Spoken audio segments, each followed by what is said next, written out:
Professor Bernard சாமி, இன்னொரு பெர்ஸ்பெக்டிவை உங்கள்ட்ட எதிர்பார்க்குறேன். ஒன்று, அமெரிக்காவுக்கும் இந்தியாவுக்குமான உறவில் ஒரு மாற்றம் பாசிட்டிவாக வர தொடங்கினது மன்மோகன் சிங் ஆட்சி காலத்தில்.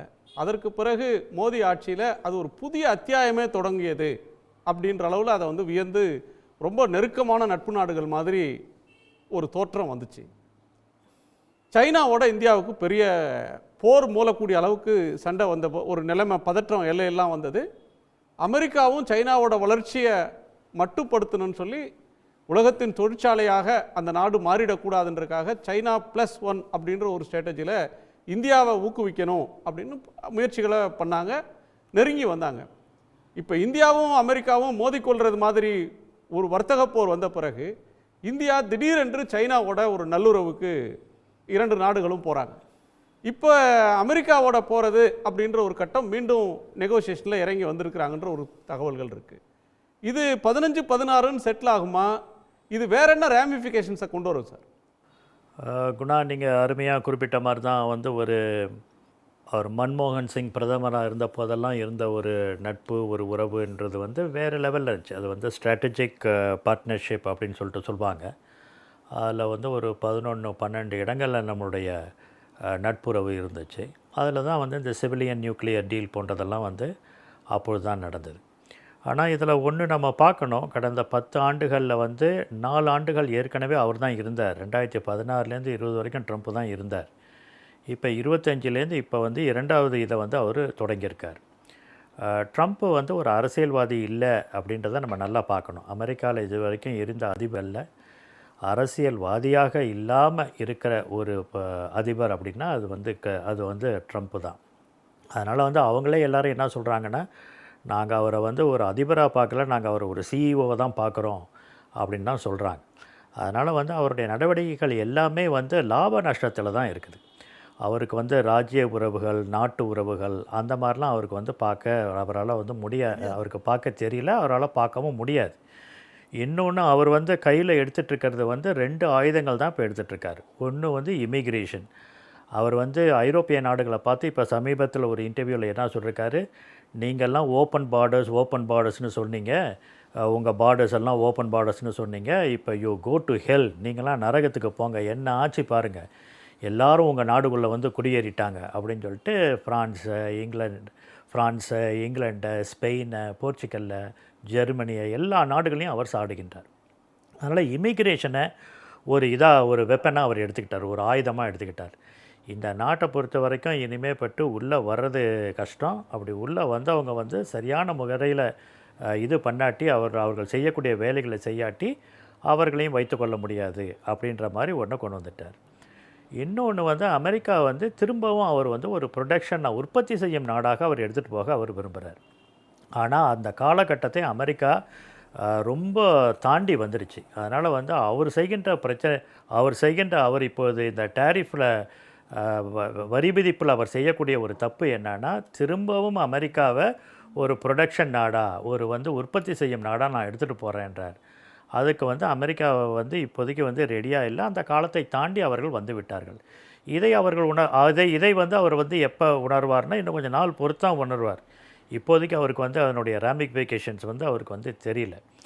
அவருடைய அதிரடி பாணியில் அவர் செயல்படுற காரணத்தினால்தான் மற்ற நாடுகளும் மற்ற தலைவர்களுமே அதிரடி பாணியில் செயல்படக்கூடியவர்களாக நிர்பந்திக்கப்படுகிறார்கள். அந்த விதத்தில் தான் இன்றைக்கி வந்து நம்ம பார்க்கணும். ஏன் வந்து இன்றைக்கி வந்து பன்னாட்டு உறவுகளில் வந்து இந்த ஃபாரின் பாலிசி, அயல்நாட்டு உறவுகள்ன்றது வந்து லை டவுன் பிரின்சிபிள்ஸ், கொள்கைகளின் அடிப்படையில் இருக்கக்கூடிய ஒரு அயல்நாட்டு கொள்கையை இன்றைக்கி பின்பற்ற முடியாமல் இருக்கிறதுக்கு காரணம் என்னென்னா, இன்றைக்கி எல்லாமே அட்ஹாக், அப்பப்போ எடுக்கக்கூடிய ஒரு முடிவு, ஒரு ஃபயர் ஃபைட்டிங், இந்த தீயை அணைச்சா போதும் அப்படின்ற மாதிரி ஒன்று இன்றைக்கி நடந்து கொண்டிருக்கிறதே பார்க்கணும்.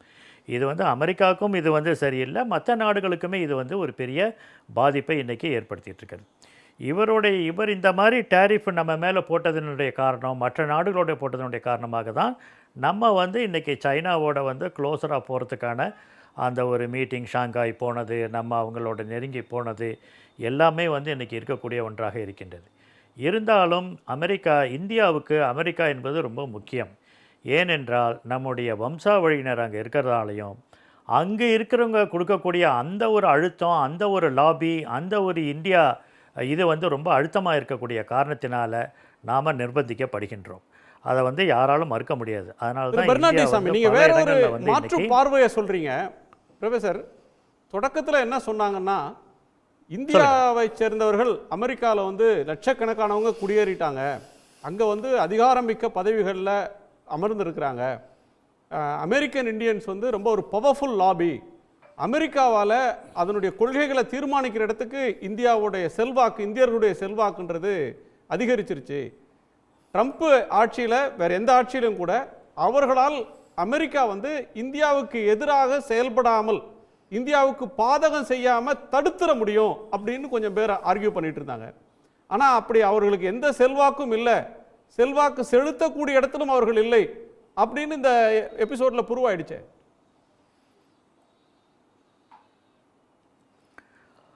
அப்படி நம்ம சொல்ல முடியாது. ஏன்னா அவங்களுடைய ப்ரெஷர்ன்றது வந்து இந்திய வம்சாவழியினர், இந்தியாவில் அங்கே இருக்கக்கூடிய அமெரிக்க இந்தியர்களுடைய இது வந்து அவங்க 2 பக்கமும் அவங்க வந்து லாபி பண்ணி ஆகணும். ஒன்று அந்த அரசாங்கம், அந்த அதிபர், அவருடைய செக்ரட்டரிஸ் அவங்களோடையும் லாபி பண்ணி ஆகணும், இந்திய அரசாங்கத்தோடையும் பண்ணி ஆகணும். இந்திய அரசாங்கத்தோடு பண்ணுகின்ற லாபியினுடைய காரணமாக தான் இந்தியா இன்றைக்கி வந்து ஒரு வளைந்து கொடுக்கக்கூடிய நிலையில் இன்றைக்கி இருக்கின்றது. சார், இந்தியா வளைந்து கொடுக்குது. அவங்களால அந்த அபராதம் விதிக்கிறதையோ 25% இருந்து 50ன்னு ஏத்துனதையோ தடுக்க முடியலையே, அங்க லாபி பண்ண முடியலையே பெருசா அவங்களால. தடுக்க முடியல. ஆனாலும் அதே சமயத்தில் வந்து இன்றைக்கி அந்த பேச்சுவார்த்தை கொண்டு வந்துட்டாங்கல்ல, தடையில்லா வர்த்தக ஒப்பந்தம் வந்து இன்னும் கையெழுத்திடுறதுக்காக தானே இன்றைக்கி காத்து கொண்டிருக்கின்றது. அந்த விதத்தில் வந்து இன்றைக்கி இந்தியா வந்து இன்னும் ஒன்று என்ன பண்ணியிருக்கணும்னா, இந்த 50% டேக்ஸ் எல்லாம் வந்தப்பயே நம்ம என்ன பண்ணியிருக்கணும்னா, மற்ற நாடுகள் அதை தான் பண்ணாங்க. ஏற்கனவே கூட குறிப்பிட்டாங்க எப்படி சைனா, பிரேசில்லாம் பண்ணாங்கன்ற மாதிரி நம்மளுமே வந்து இதை வைத்துக்கொண்டு இங்கிலாண்டோட தடையில்லா வாணிப ஒப்பந்தம் அப்போ தான் போட்டோம். அதை தொடர்ந்து ஐரோப்பிய யூனியன் கேட்டாங்க, இன்னும் அதை போடலை. அதோட ஐரோப்பிய நாடுகள் இப்போது ஆசியான் மாநாட்டில் வந்து நீங்கள் பார்த்தீங்கன்னா ஆசியான், சார்க் ரெண்டுமே ரொம்ப பெருசு. சார்க் இன்றைக்கி இல்லாட்டி கூட 8 நாடுகள் இருக்கின்றன. இந்த 8 நாடுகளை சாதாரணமாக அவங்க என்ன பார்ப்பாங்கன்னா, இந்தியாவை வந்து ஒரு பிக் பிரதராக பார்த்துட்டு இந்தியா சொல்கிறதுக்கு அப்படி ஒரு இது பண்ணுவாங்க, ஒரு ரெசிஸ்டன்ஸ் கொடுக்கலாமா அப்படின்னு சொல்லிட்டு நினைப்பாங்க. ஆசியானில் அந்த மாதிரி இருக்க அந்த ஒரு 11 நாடுகளும் வந்து சைனாவுக்கு ஒரு ரெசிஸ்டன்ஸ் கொடுக்கலாமான்னுவாங்க. அப்போ ஆசியான் நாடுகள் வந்து இந்தியாவுக்கு வந்து உதவிகரமாகவும் நேசக்கரமாகவும் நண்பர்களாகவும் இருப்பதையும், சார்க்கில் வந்து இந்தியாவுக்கு வந்து ஒரு எதிராக இருப்பதையும் வந்து சாதாரணமாக கணிக்க முடியும், சாதாரணமாக பார்க்க முடியும். அப்படி இருக்கிறப்ப இப்போ நடக்கக்கூடிய இந்த ஒரு ஆசியானில் நம்ம போய் இருந்தோம் சொன்னால் டைவர்சிஃபிகேஷன்றாங்கல்ல, எங்கே வந்து நம்முடைய ஏற்றுமதி பொருட்கள் வேண்டாம் என்று சொல்கிறார்களோ, எங்கு வரி அதிகமாக வதிக்கப்படுகின்றதோ அந்த இடத்திலிருந்து நம்ம இதை கொஞ்சம் பிரித்து சொன்னால் இந்த ஒரு இப்போ நம்மளுக்கு குறிப்பிட்ட மாதிரி இவ்வளவு பிரச்சனைகள் வராமல், இவ்வளவு வந்து தொழிலாளர்கள் வந்து இவ்வளோ இந்த நிலைக்கு தள்ளப்படாமல் ஒரு நிலையை நம்மளால் பண்ணியிருக்க முடியும். அதை பண்ண தவறிவிட்டோம் என்று நான் நினைக்கின்றேன்.